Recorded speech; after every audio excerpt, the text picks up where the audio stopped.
All right, guys, welcome to another exciting episode of The Left Side View. I'm Rahul, your European football expert, and with me I have my co-host Amitabh. All right, Hi Amitabh. guys.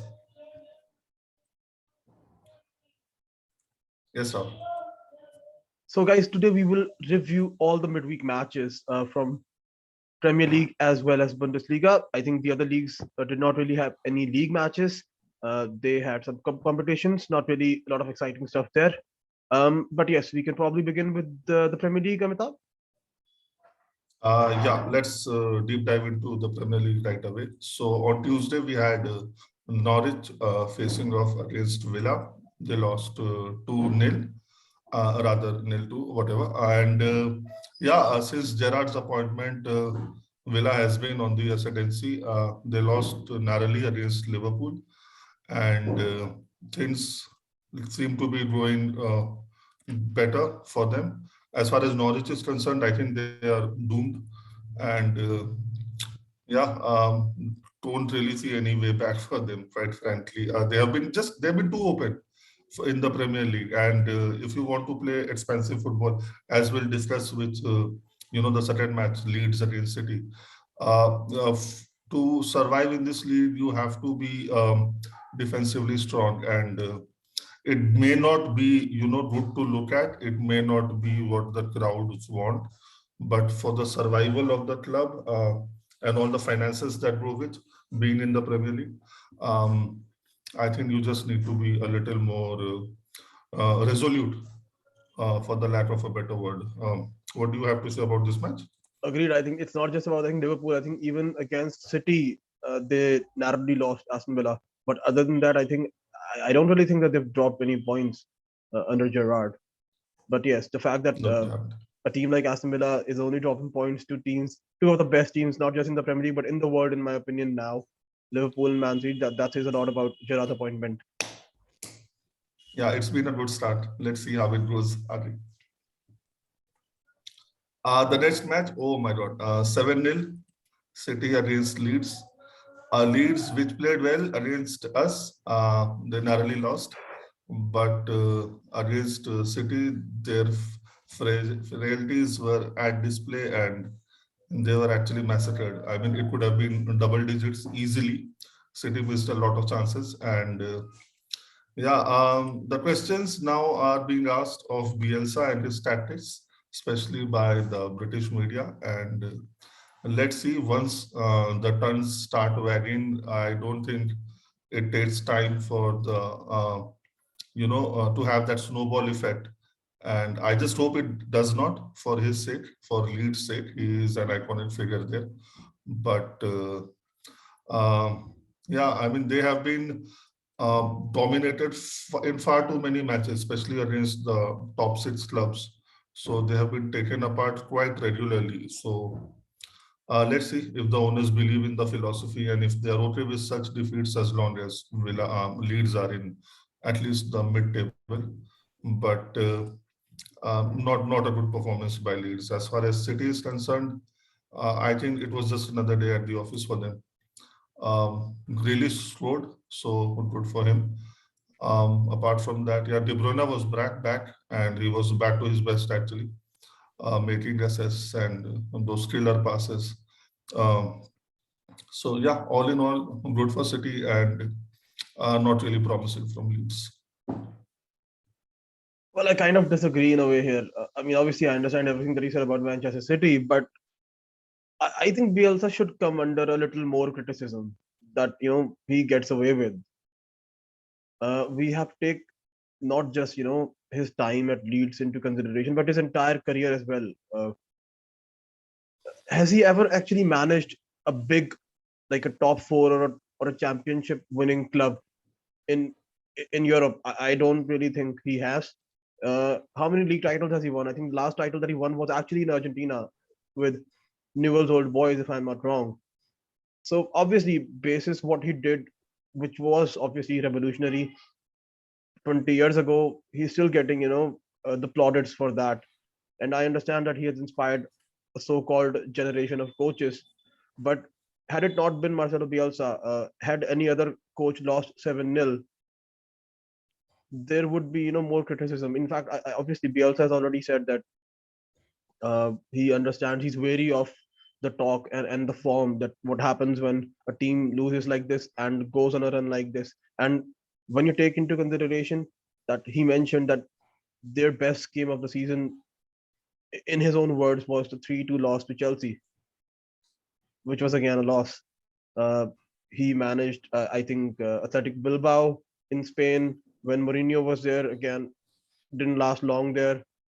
Was at Marseille in France, didn't last long there. Then joined Lazio. I think at Lazio he only lasted 24 or 48 hours, and then he asked for his sacking. And again, the way he performed in the championship, maybe this kind of football worked in the championship, but like you said about Norwich, maybe you can still expect something like this from Dean Smith. But from someone like Marcelo Bielsa, I don't think you can expect this. At least someone like him should know, how ruthless the Premier League is, how unforgiving the Premier League is, and still, I think he's already had enough matches this season to change his strategy, but he hasn't. Rahul, I am not saying Bielsa should be above scrutiny. Obviously, he has to be, viewed as like compared to the other 19 managers. But I just said for his sake, the talks have already started, the turns have started batting. But for his sake, let's hope the next results are better.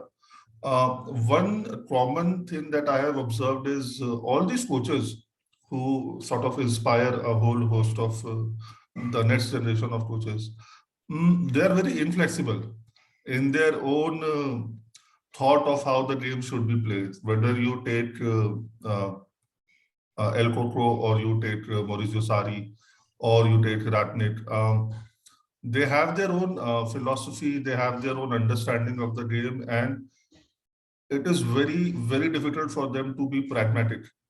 So when it is going good, then it looks fabulous, and everything is fantastic.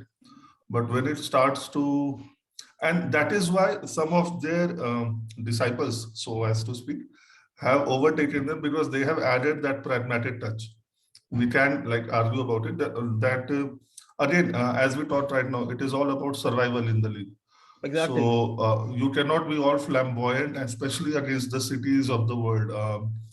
You just know that there's going to be one winner in that sort of a And contest. So this is just second loss of this manner. They lost 7-1. So they lost 6-1 to Manchester United as well on the opening day of the season.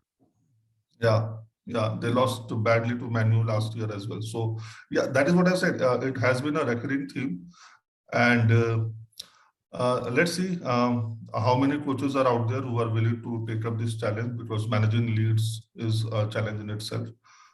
It's just that the talks have started, at least in the media, about Bielsa's philosophies and rather his inflexibility to adapt to the situation. But So that's what I'm saying. Like, I'm not saying that he cannot take care of this, or he cannot, make Leeds perform better. He can. But the question is, uh, for that, he will need to change his philosophy. And will he do that? I'm not sure. If he does, great. Then yes, Leeds, in my opinion, will do better. But if he stays stubborn to his philosophy and if he doesn't change, then yes, he will at some point in time. The results, if they continue to not go their way, then we might see Bielsa leave. But that's just what I think. We can yeah, move on yeah. to the next game. Anything to say about Man City? Top of the league, 2 points. Top of the league without a striker, 7-0. Nothing to say, man. They're so again, it's not that they are uh, not performing well or they are performing well. They are performing the way they're supposed to with the team that they have.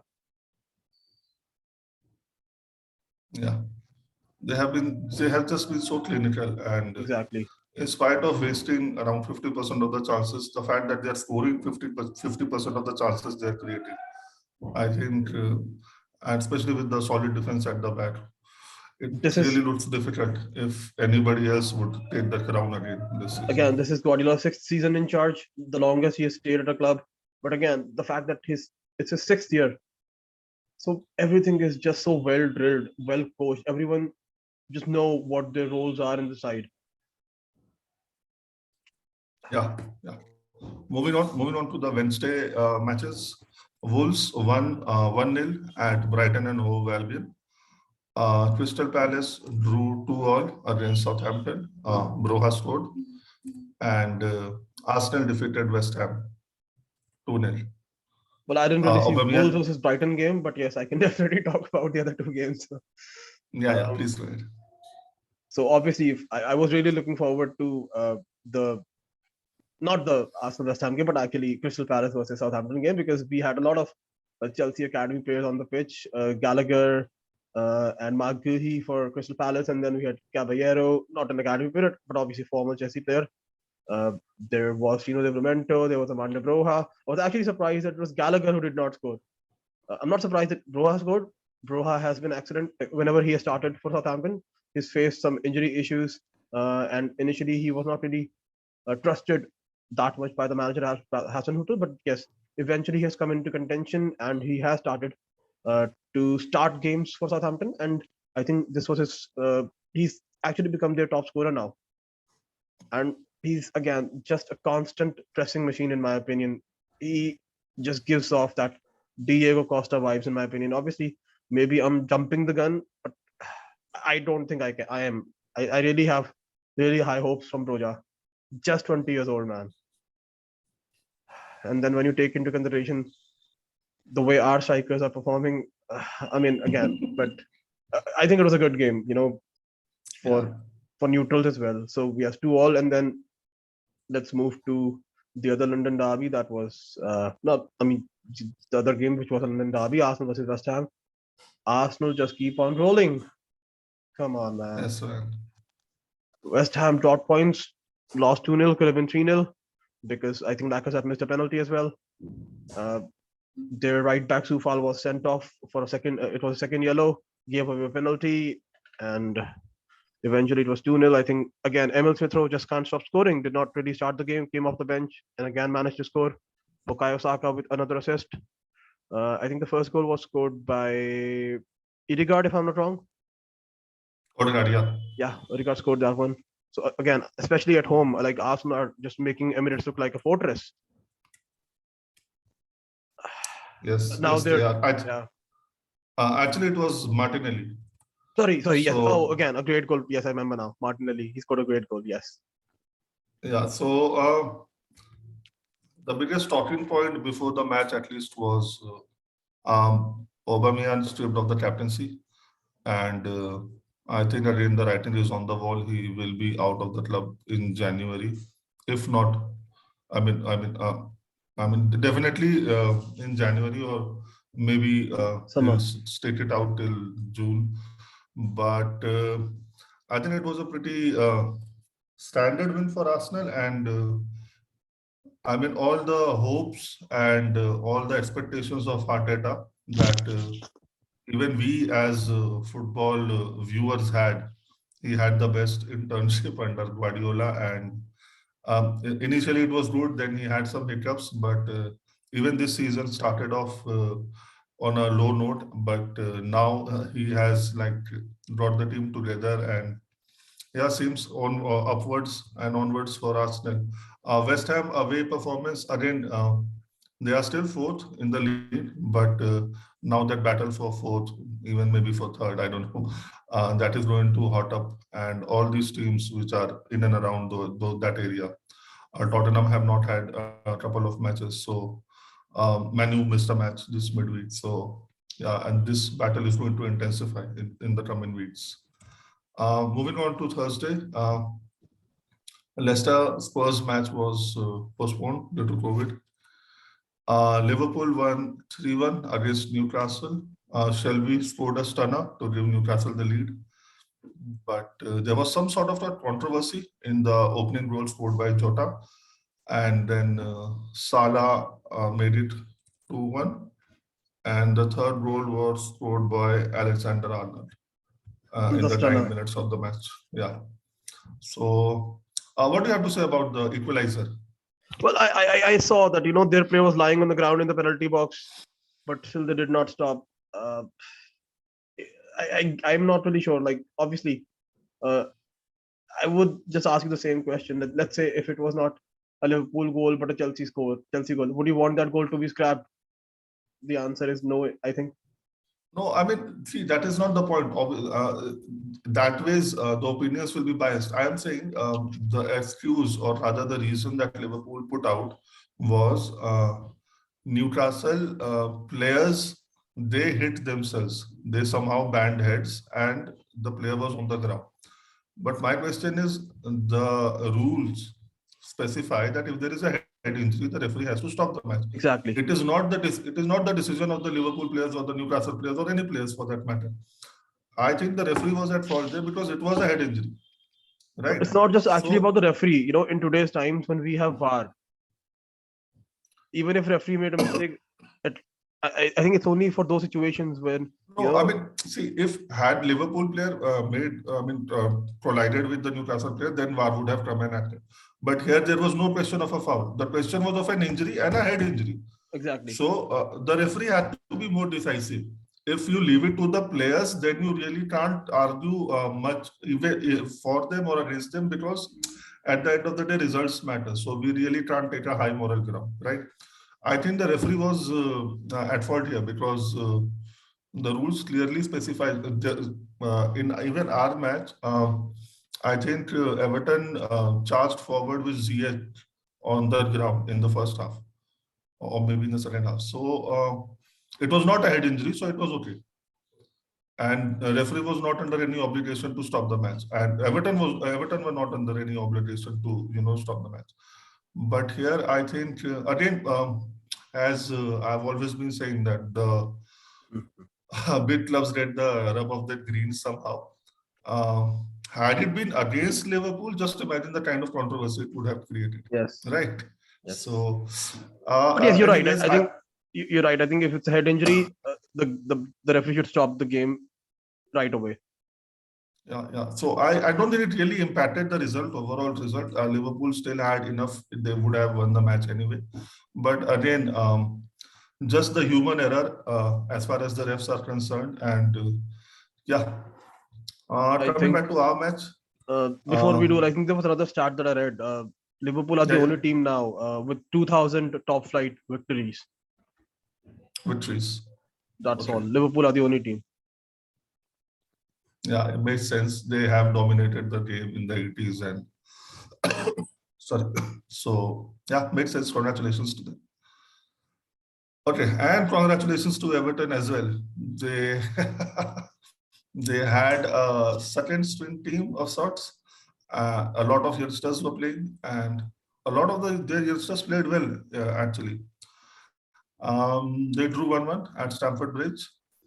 We did not cover ourselves in glory. I mean, there were too many areas where we need to improve, right from finishing to having that clinical pass in the final third to the build-up play. I mean, I was amazed at of how and Rudiger and Silva, they had to maintain a high line and go for that killer pass, that defense split-in pass. And I mean, how much work do they need to do for the team?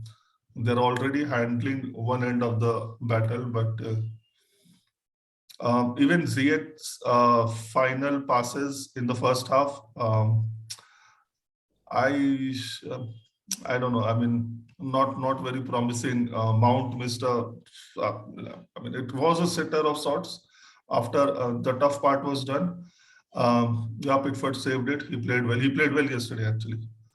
But yeah, again, Saul was at fault for the equalizer. I really don't know what he contributed in the 20 odd minutes that he was on the field.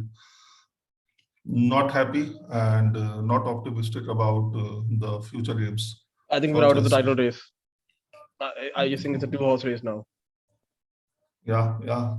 I just hope that we are not dragged into the third or fourth position competition with us dropping points left, right, and center.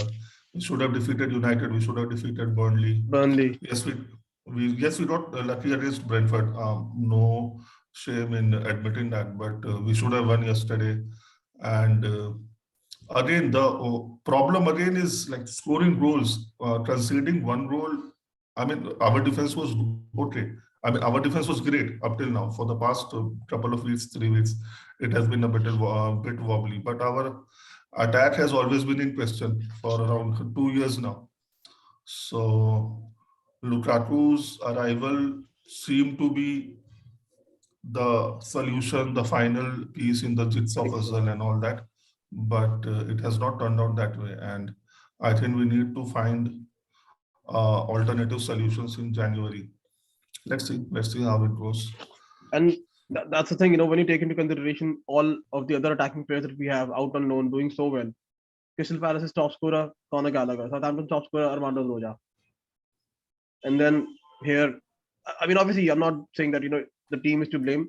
Obviously, luck also plays a big part here because initially we had all our midfielders injured at the same time. And now almost all our attack is injured at the same time. There's Kai Havertz, Lukaku, Callum Hudson-Odoi, Timo Werner, all four COVID positive at the same time. Now, and I just knew that when I saw Christian Pulisic start forward as a striker, as a false number 9 or whatever, he has just struggled. He, even though we managed to beat Juventus 4-0, but in that game, Christian Pulisic was anonymous. I remember he started as a false 9.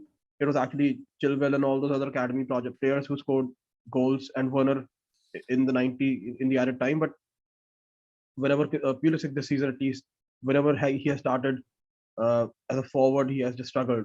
I think his goal in the first game of season, Crystal Palace, he just looked so good, But ever since then, his injuries, his COVID results, his comeback, and I think he's really struggled to pick up.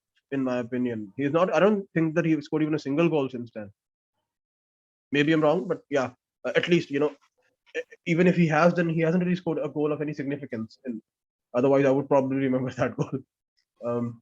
But the problem with Pulisic, at least as far as I can observe, is maybe he's not up to speed to the physicality of the league. Quite frankly, I have seen him being taken out by strong defensive challenges, and then he just struggles. He cannot shrug off, and the same problem happens with Ziyech quite often.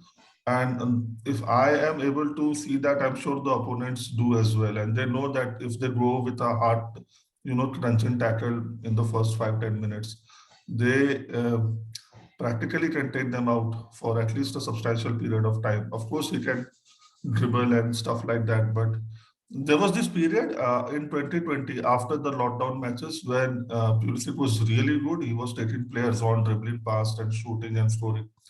But that version of him has not really come to the fore since then. So, yeah. Another important aspect in this match was should this match have gone on with Everton being depleted, we having COVID players, there are other matches that were called off, rather postponed. so I think So I don't know how Premier League is handling this matter, but yeah. I think the protocols are that you need to have 13 players fit, and that includes the goalkeeper, which is why I think the Chelsea and the Everton match was not called off. Yeah, but I mean, I don't know. I don't know what they're trying to. I mean, of course, okay, 13 players are okay, but there are no restrictions with respect to the spectators in the stadium. I mean, they are taking such a huge risk, and now again, the talks have started whether they should have a 10-day break or they should have a break till the FA Cup third round. And maybe that decision will not be in Premier League authorities' hands anymore. The Parliament will take a call. But they are risking, I think, unfairly and unnecessarily the lives of so many people. I mean, obviously, it's not just about the fact that you want to continue playing, which is something that I understand. But then,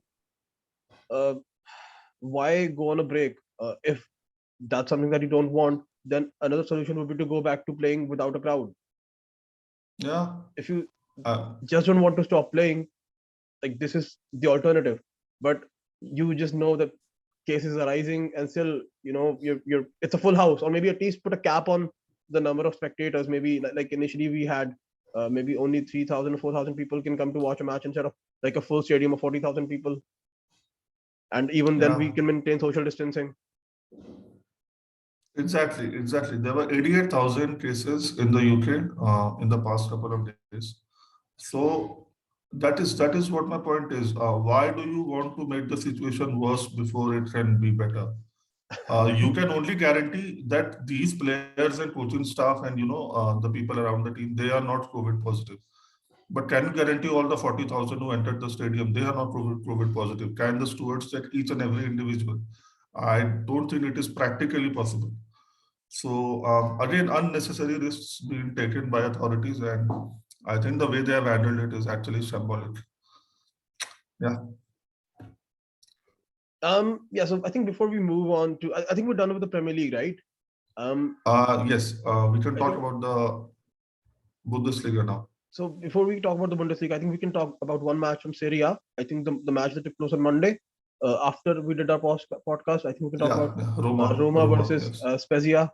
So I think a special thing Yes. about this game was Jose Mourinho's Roma up against Thiago Motta's Spezia. Thiago Motta, who actually won the treble with Inter Milan in 2010 under Jose Mourinho. 2010. Yes. Obviously, a Yes. very special relationship between those two. Uh, I remember I saw the match and I could see the pre-match hug and the post-match hug between those two guys. A lot of mutual respect. So yes, I think the first goal scored by Chris Smalling, an English connection. Tammy Abraham with the assist, Smalling with the header, Assist. Yes. and the second goal scored by Roger Ibanez. But yes, I just wanted to mention this match because of Mourinho and Morta. So yes, we can probably move on to the Bundesliga now. Yeah. So in the Bundesliga, it was a pretty standard win for Bayern. They won 5-0 against Stuttgart. And in the other matches of consequence, Leipzig drew 1-1 against Augsburg, and Dortmund defeated Sorry. Greuther Fürth 3-0. Holland scoring one penalty and one goal, two goals. So yeah, pretty much again along expected lines. Leipzig result maybe, but again they were playing away, so good performance by Augsburg. Well, yeah. So let's talk about Leipzig first. I think, as I mentioned in the last podcast, I think Leipzig are doing the same Leipzig things that they were doing under Jesse Marsch. They're probably good at home, but then as soon as they go away from home, similar to in a way Dortmund, when they go away from home, they either lose or they draw. They barely managed to get a win away from home, and the fact this was their first home game, first away game under the new manager Dominic Tedesco. I think Andre Silva gave them the lead, but then, which is what happens. You don't double the cushion. It stays 1-0, and then all the opponent needs is one chance. Uh, their right back Benjamin Heinrichs was deemed to have handled the ball in the penalty area, gave away the penalty to Augsburg, and Augsburg converted from the spot, 1-1, and that's how it stayed. So they're still similar to the way they were under Jesse Marsch. Not really much of an improvement, at least in the away games department for Leipzig. So let's see if they manage to improve on that. We could probably talk about Bayern now. I think 5-0. Lewandowski scored a brace and Gnabry scored a hat trick. Bayern doing Bayern things, which is demolishing teams, manhandling teams. Let's talk about Dortmund. Like I said, like I mentioned in the last podcast, I don't really bet against Haaland not scoring for 2 games in a row. So yes, he did manage to score 2 goals this time. One was a penalty, and one, a Julian Brand's free kick.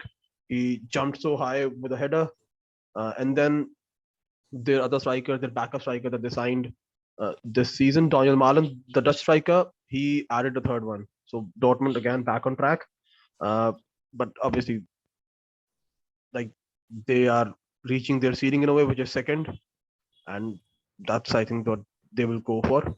But I think those were some of the interesting matches in Bundesliga. Yeah. Anything else you want to talk about? I think the Nations League draw happened yesterday, and England, Germany, and Italy have been put in the same group. So looking forward to the matches in that group. Apart from that, nothing really of any significance. So yeah, that brings us to the end of this podcast. where we discussed midweek matches in the Premier League and the Bundesliga. Thank you so much for your time, guys. Ciao. See you in the next podcast. Well, yes, Bye guys. bye. So we will be back now with a preview of the weekend matches. So this was both of us. Thank you. Bye bye.